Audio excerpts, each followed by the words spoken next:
All right, well, yeah. What am I making this video for? I don't know. Just a video diary, I guess, or something. Um, yeah, like the title says,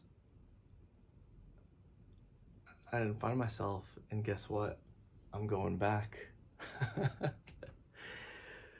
uh, but with different intentions this time. Different intentions. Yeah, so I guess a little bit about my story of last year.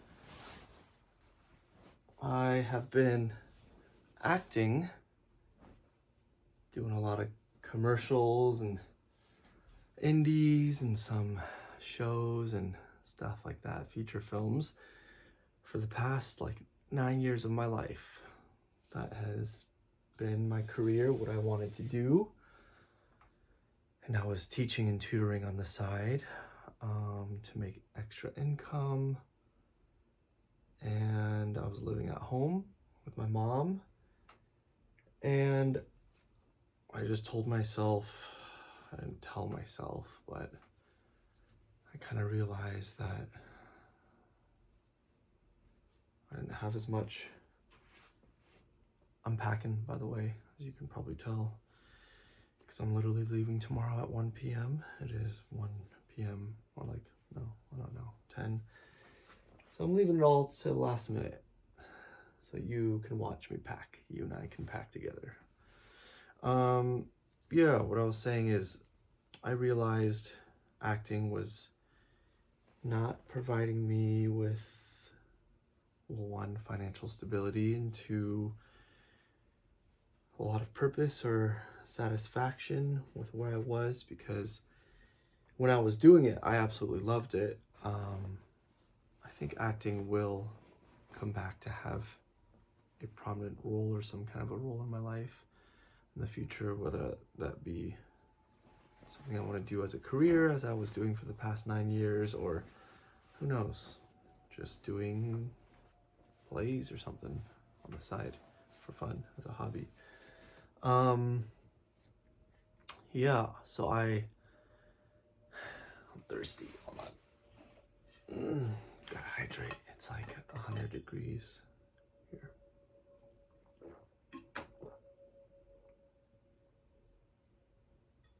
I just came spilling out everywhere.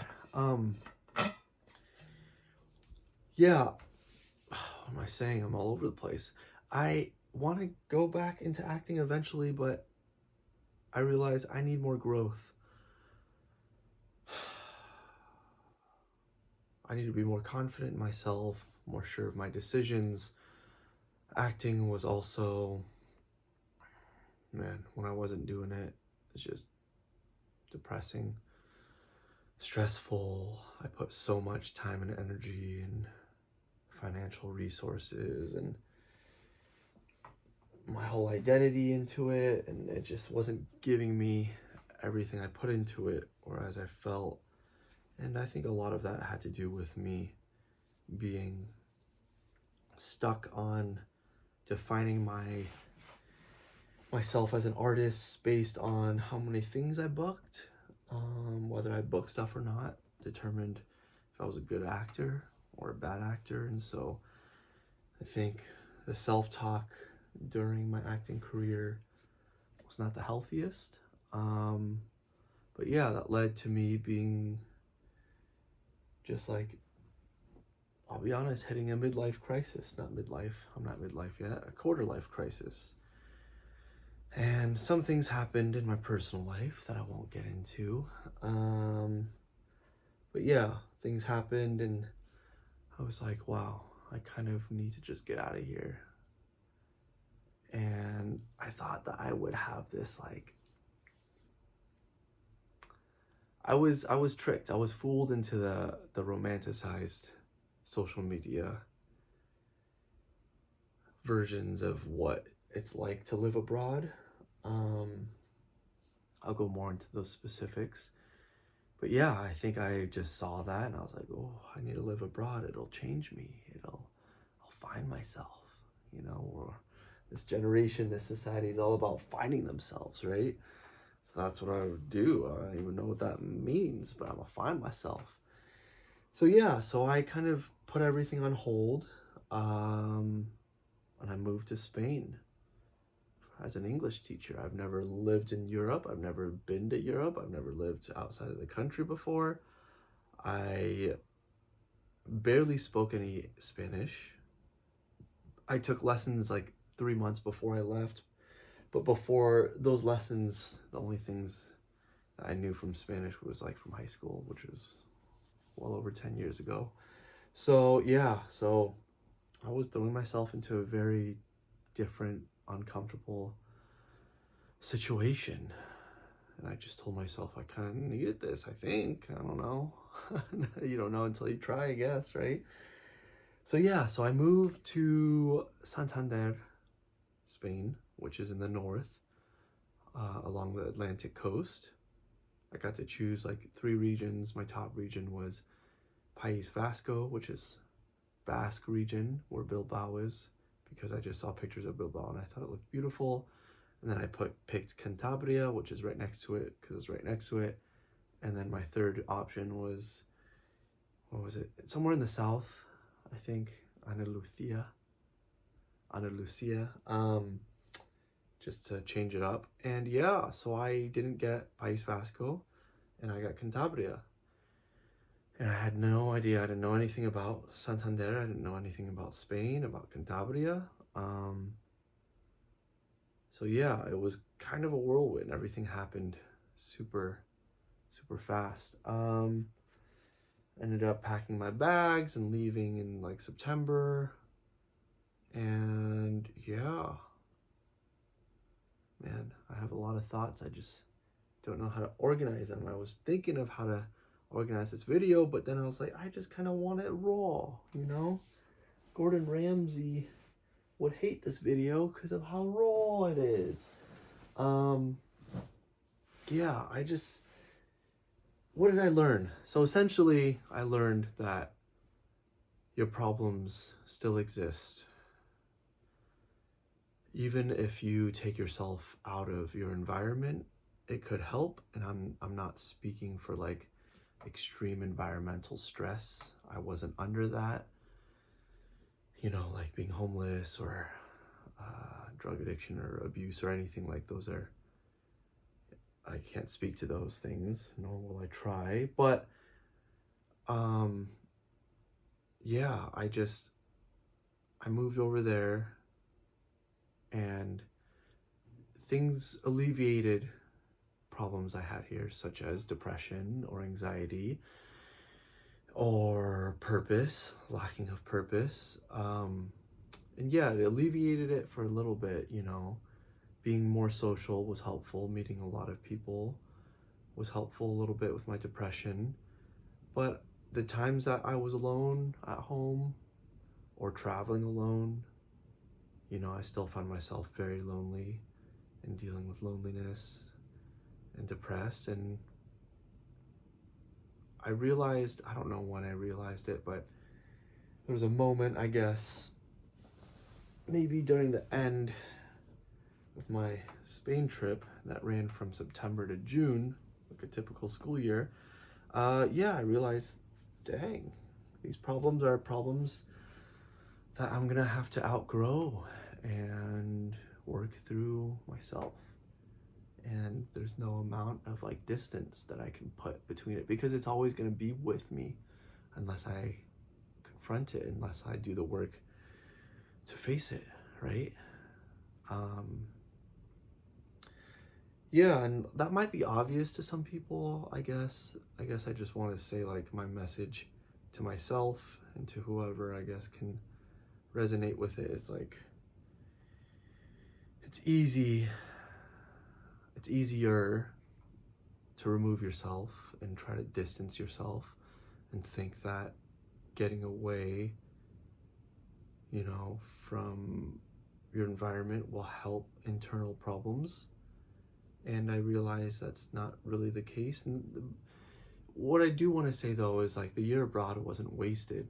I think what it can do and what it did for me is it helped me realize things about myself in order to help myself more with these problems.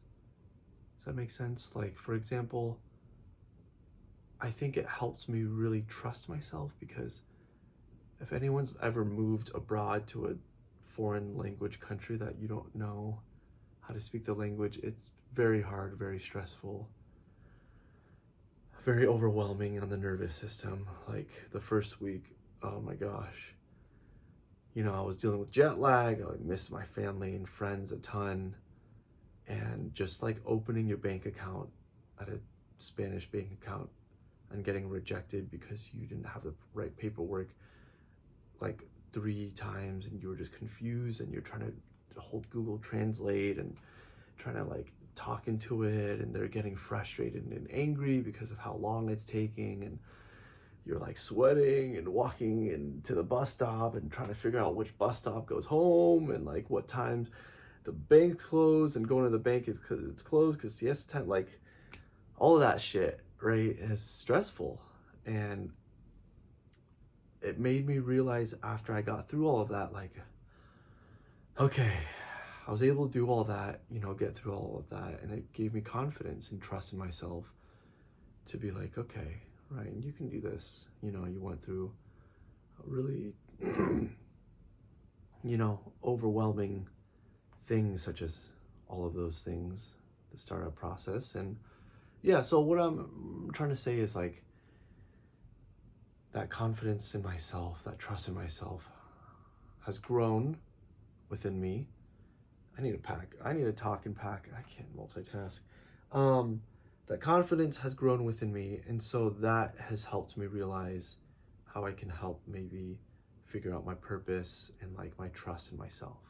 So my year abroad was not wasted, and it was incredible, and hence why I'm going back. And I also want to say that, as my title suggests, I went to find myself, and I didn't find much of like my solutions, you know. But I did find a good amount. I did find tools. Let's say that. Yeah. There we go. I'm having some epiphanies. Didn't find shit, as in finding myself, but I found tools. And I think that's beneficial, because what it did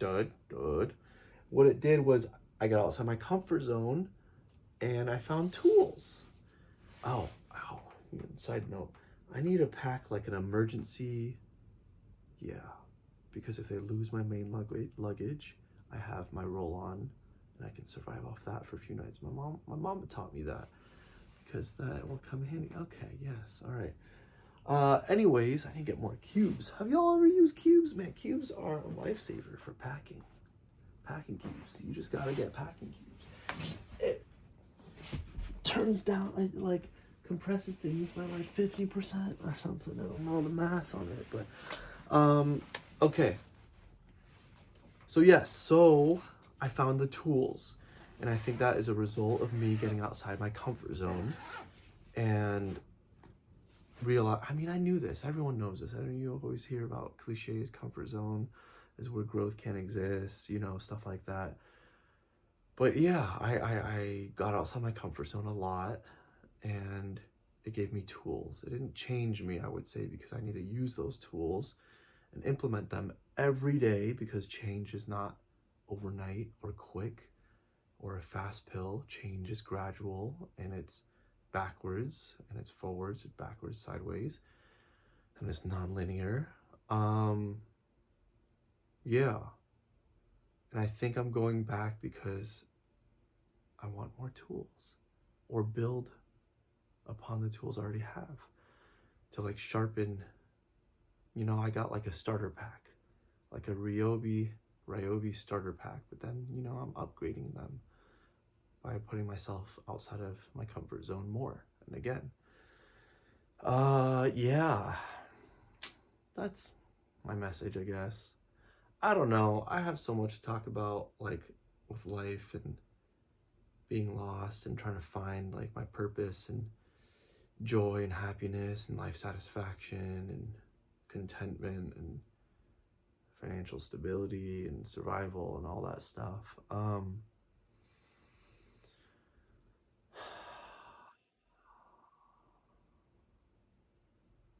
Yeah, it's just hard sometimes, you know. I think if you're trying for those out there that are lost and don't know what they're doing, where they're going, I think just trying is so much.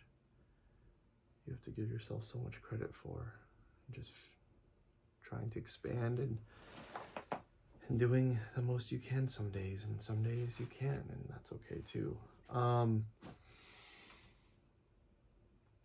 Yeah, but anyways, thanks for listening, whoever's listening. Man, packing is overwhelming. But see, like this, it's just, you gotta take it one step at a time, one cloth, one underwear at a time, right? What's it called? Okay, so this will be my emergency pack in case my luggage gets lost and I have some clothes to wear. Smells good. Just did some laundry. Yeah. You know, I watched this video about this guy who quit his 20-year neurosurgeon job and went to go like be unemployed and live in the mountains, and then I forget, it was a long video, but I was inspired to make this video from that. He had a lot of good points, but it made me kind of just realize and think, I think we're just all figuring shit out.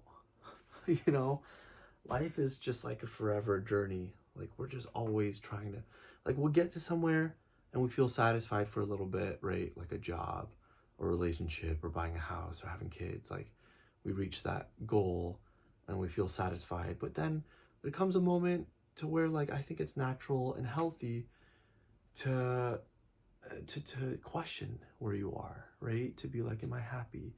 Maybe something is the catalyst of that. Like, you get fired from your job, or, you know, a family member dies, or you quit, or, you know, you get sick or something. Or it doesn't even have to be that dramatic. Just like you realize like you don't want to do this anymore, or you watch a movie or you read a book and like it makes you change the way you're thinking. But like some event happens and you have to reevaluate, and then you have to find again, and then you're satisfied for a little bit, and then you find it again, and then, you know, it's constant motion and journey, and it's like, it's not this like, oh yes, I reached the pinnacle, you know. It's I feel like, yeah, I've just been hearing so many stories on that. And then for those of us lucky enough with the resources, because I feel very grateful and privileged to obviously do this, you know, I realize a lot of people can't make a change just like on a whim like this, so I feel very grateful, you know. And for those of us lucky to do this, to find the tools necessary to grow and find life satisfaction, yeah, I think that's a good thing. It's hard as shit sometimes, and it's scary because the unknown is scary, but we do the best we can, I think, a lot of the times, and we have to give ourselves a little bit more grace and kindness. And yeah, just think, you know, yeah, I'm trying my best. So yeah, I don't know where my channel will morph into, what it's going to be. I hopefully want to do more Spanish specific stuff, like what life is like in Spain and my thoughts on it. I mean, this is going to be my second year, but I'm going to be in a different city. I'll be in Valencia, underneath Barcelona. So I'll be in a new city, don't know anyone, doing it all over again. But this time I will have more tools to help. And my Spanish is a little bit better. Sí, porque mi español es mal, pero sí hablo español poco. Sí, más o menos, pero poco. Tengo que practicar mucho antes. Sí, antes vuelvo a España. Thanks for listening, y'all.